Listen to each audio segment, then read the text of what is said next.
Hello and welcome back to your history lecture. In the last lecture, we studied about the rise of the Sultanate, and then I told you something about the Crusades. यानी कि हम लोगों ने crusade Wars के बारे में पढ़ा था, हमने जिहाद के बारे में पढ़ा था और कैसे 3 wars or 3 wars took place, and I told you about something about them.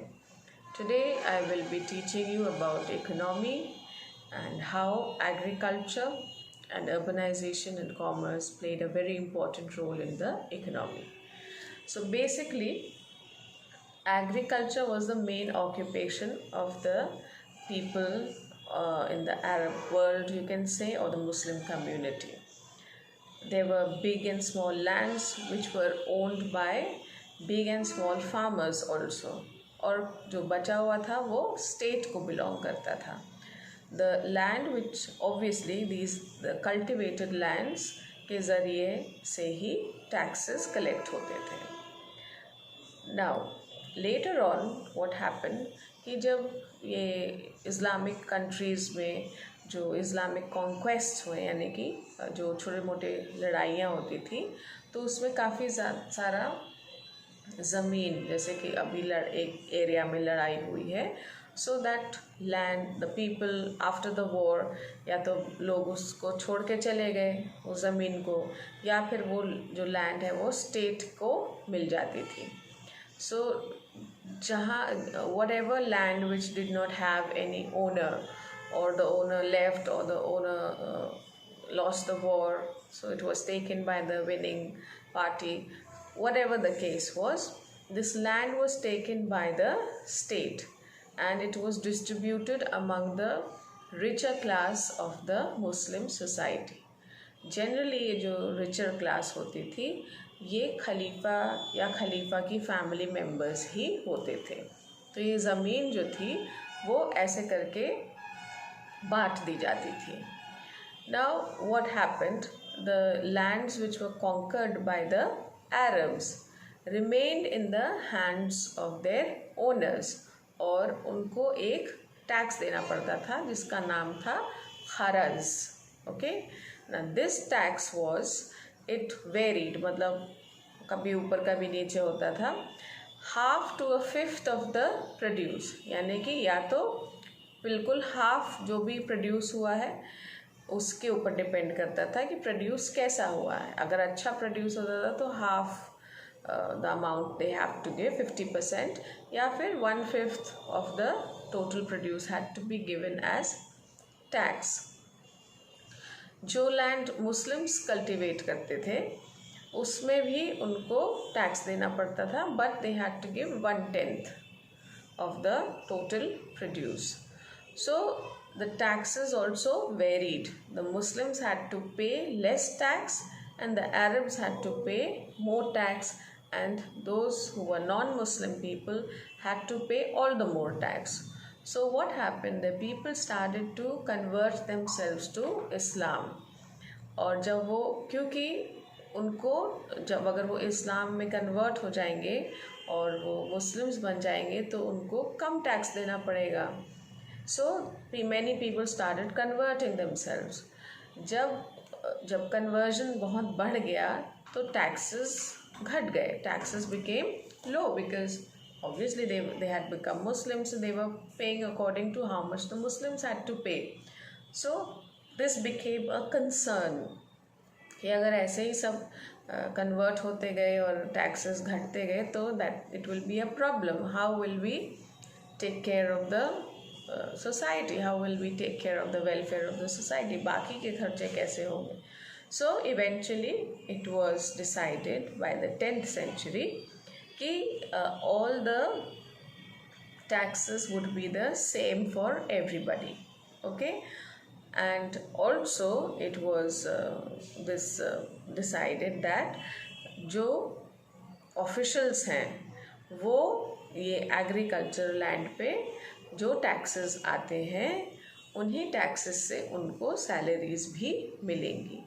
तो जो ये cultivable land थे, यानी कि जो जागीर थी जो एक ज़मींदार के पास हुआ करती थी, उस ज़मींदार को टैक्स लेना है.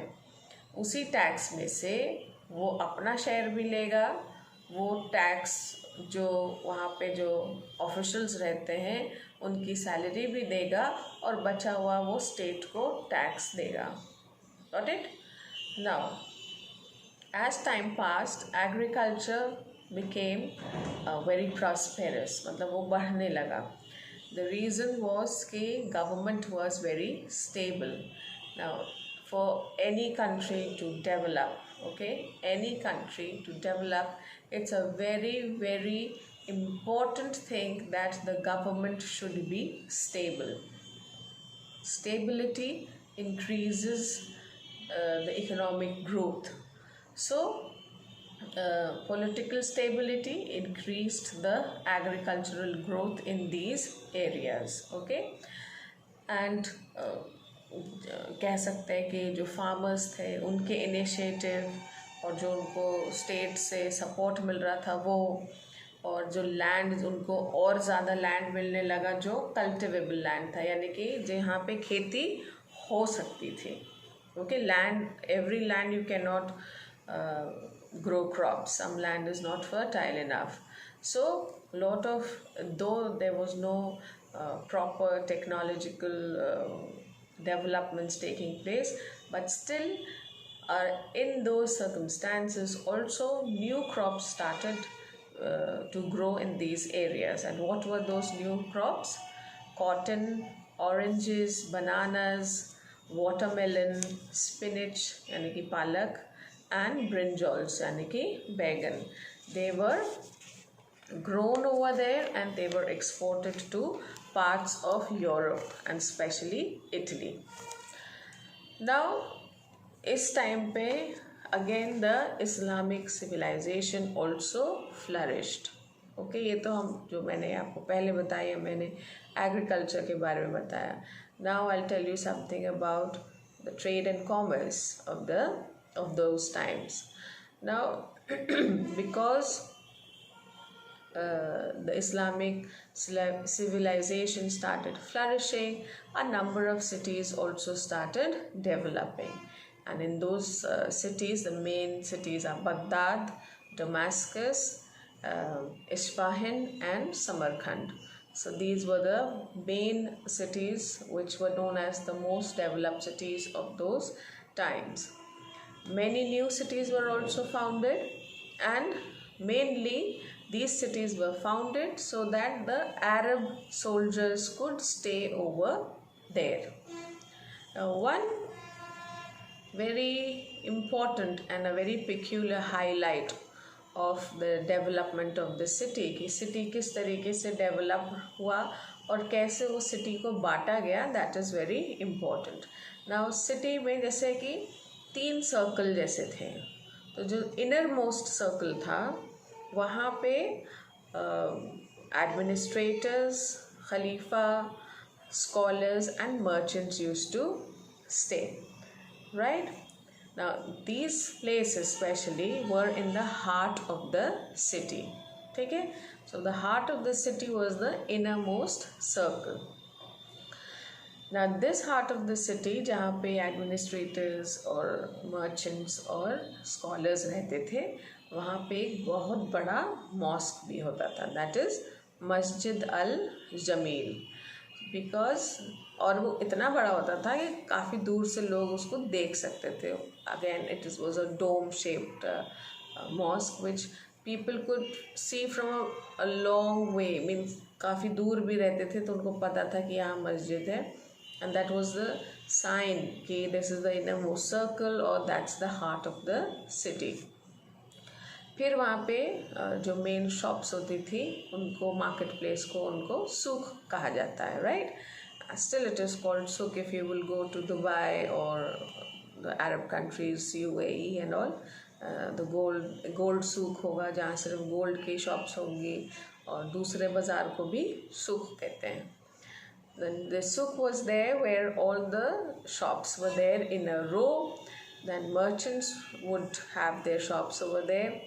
Office of the money changer was also in the heart of the city. Again, scholars and merchants also stayed there. जो सेकंड सर्कल था सिटी का, जो थोड़ी द हार्ट से थोड़ा दूर था, it was little far from the heart of the city. There the ordinary soldiers and citizens used to stay. Now यहाँ पे बाकी सब लोग भी रह सकते थे, यानी कि people from other religions also could stay here.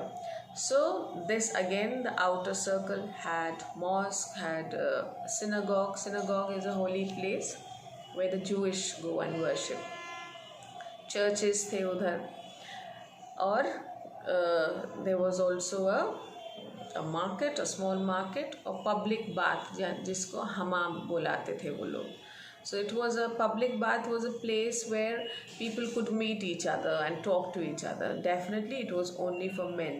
Women were not allowed to go in these hammams, right?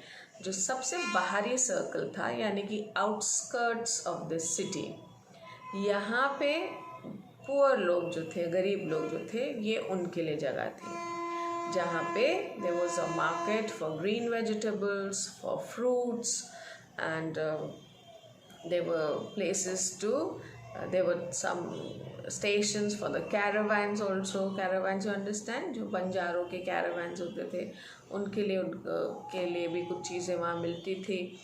और बेसिकली वहाँ पे बुचरिंग शॉप्स थे, बुचरिंग और टैनिंग शॉप्स, जहाँ पे the meat would be cut and sold. So that was in the outermost circle of the or the outskirts of the city. So again, जो heart of the circle था, वहाँ पे administrators, scholars और merchants रहते थे. जो outer circle of the city था, वहाँ पे ऑर्डिनरी सिटीजन्स एंड सोल्जर्स रहते थे, और आउटस्कर्ट्स ऑफ द सिटी पे poor people would stay there. Okay, now beyond the cities, यानी कि ये आउटस्कर्ट ऑफ द सिटी के बाहर भी छोटे छोटे सराय होते थे, यानी कि inns. Okay, and people who would be traveling from one place to another, they would take rest in those inns. इसको सराय भी बोला जाता है. Now the most important part in this what to call the Muslim empire was the geography of the empire. How the empire could flourish so much. It was basically because it was between the trading zone of the Indian Ocean and the Mediterranean Sea. और जो इस बीच का जो रास्ता था, जहाँ से trading was possible, for 5 centuries it was under the Muslims. Okay, और इन लोगों का क्या बोलना चाहिए, जैसे दबदबा या उनका होल्ड उस सी रूट पे कायम था. After that, they started doing business with China and India also. So they started to export and import things which would not get spoiled easily. तो जैसे स्पाइसेस थे, टेक्सटाइल था, पोर्सलिन, जैसे जो बोन चाइना के बर्तन होते हैं, वाजेस होते हैं, वो पोर्सलिन, और gun powder. So all these things were imported from China and India to the Arab countries. And that again, that sea route through the Red Sea of Aden and Adab, these are the places, and the Gulf ports of Siraf and Basra, they were important places of business. Okay, because all these places were close to the sea, and in those days business was done through sea. Business जो था वो सी root के ज़रिए करा जाता था, और इस रूट पे अरब्स का होल्ड था. So that's a very important. और क्योंकि Afghanistan, Pakistan, India, it was easy to come there to India, and from India it was easy to go to China. So it was they could, that whole empire would say, they did not allow anybody else to use that route. Okay, that is why हम देखते हैं कि जो Britishers थे तो इस root से नहीं आते हैं, क्योंकि ये रूट बंद था, इसलिए they go down and come from south of India, okay, to Kerala, whereas they could come from the north, but they did not come from the north, they came from the south because the Arabs did not allow them to enter through this route. और यहाँ पे सी root ही नहीं था, land route भी था, जहाँ से it was possible for the Arabs to do business with India and the other Asian countries. From जब ये जो ये सी पोर्ट्स थे, अरबिक सी पोर्ट्स, जो गल्फ ऑफ सिराफ और बसरा, ये दो जगहें थी इम्पोर्टेंट यहाँ से क्या होता था, the businessman would carry their stuff, whatever would come there, they would carry them on camels, और फिर वहाँ कैमल्स पे से सारा सामान लद के वेयर हाउसेस में जाता था. वेयर हाउसेस होते हैं जहाँ पे सामान को स्टोर किया जाता है, right. From there they would go, और फिर वहाँ से Baghdad, Damascus, Samarkand, Mecca, Medina, यहाँ पे वो चीज़ें इम्पोर्ट होती थी, right.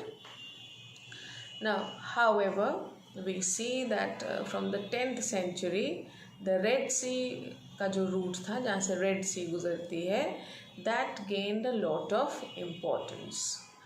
Why? Because it was in this time that Cairo, which is in Egypt, started becoming a more important place for trade and commerce. So the rise of Cairo as a center of commerce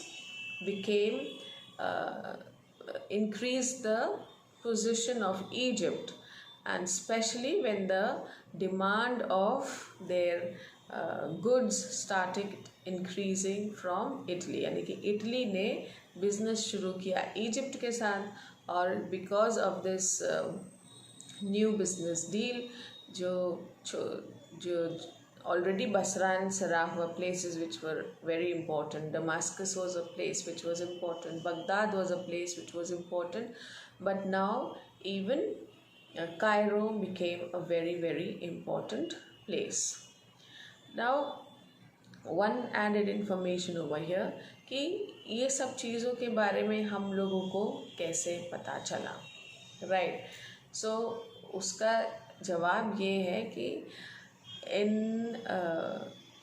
the year 751, when the wars took place between the Muslim governor of Samarkand, so he took 20,000 Chinese invaders as prisoners. ठीक है, जब उन्होंने prisoners बनाए, 20,000 Chinese लोग थे, वो उनको समरखंड ले गए. Now in these 20,000 Chinese people, many Chinese people who were taken as prisoners were men who knew how to make paper out of linen. Linen is this sari that I'm wearing is linen material. थोड़ा थोड़ा khadi type का होता है वो, ठीक है, and it's a very expensive variety of cotton. So इस कपड़े पे उन लोगों ने लिखना सीखा था. So for the next 100 years or so, because Samarkand, the governor of Samarkand had these Chinese people who knew how to make paper, these people started working in Samarkand, and for 100 years the Samarkand paper remained a very, very important export item. यानी कि बजाय China से paper मंगाने के, उन्होंने Chinese लोगों को गिरफ्तार करके अपने पास रखा, और फिर उन्हीं से पेपर बनवा के उन्होंने वो पेपर बेचा बाहर, और 100 साल तक उस पेपर की डिमांड थी, और वो एक्सपोर्ट का बिजनेस कंटिन्यूड रहा. Now all this also increased the availability of paper, increased or facilitated the need to write. Writing में क्या थे, पर्सनल डॉक्यूमेंट्स थे, अकाउंट्स थे, ये सब उन लोगों ने लिखना शुरू किया. जो मैंने आपको शुरू में जब writing and city life chapter पढ़ाया था, तो उसमें बताया था कि पेपर की ज़रूरत या लिखने की ज़रूरत क्यों हुई. जब बिजनेस शुरू हुआ एक कंट्री से दूसरी कंट्री में, then the need of writing increased and the need of paper also increased. So in 1896 a huge collection of medieval Jewish documents was discovered, and this document is called Geniza. क्या बोलते हैं उसको? गिनीज़ा. अगर आप अपने book में देखेंगे तो एक ब्लू पोर्शन में जो कभी कभी छोटे छोटे आर्टिकल्स होते हैं, तो उस ब्लू पोर्शन में ये इंफॉर्मेशन दी गई है. सो Geniza was a written document, a Jewish document, which was found, and it was found in a synagogue in Ben Ezra in Fustat. Synagogue again is a Jewish temple. और Jewish का ये मानना था कि जिस भी किताब में भगवान का नाम हो वो किताब डिस्ट्रॉय नहीं करना चाहिए. Okay, so all the Jewish documents which had a mention of anything about God, the books were kept and saved, and that is how we have got a lot of information about what existed in the Arab world. Okay, so this is what we have studied today. I have told you what was the importance of agriculture. I told you that all taxes were taken by the people on the produce that they had due to their agriculture. जो Muslims थे वो कम tax पे करते थे, जो non Muslims थे वो ज़्यादा टैक्स पे करते थे. तो लोगों ने अपने आप को कन्वर्ट करना भी शुरू कर दिया to Islam so that they would pay less taxes. Then I also told you about how the cities of Damascus and Baghdad, Samarkand and Isfahan developed, and how trade and commerce developed between the Arab world and Europe, especially Italy. Okay, so please do read this particular part in the chapter. If you have any difficulties, do ask me. Till then, take care. See you next week.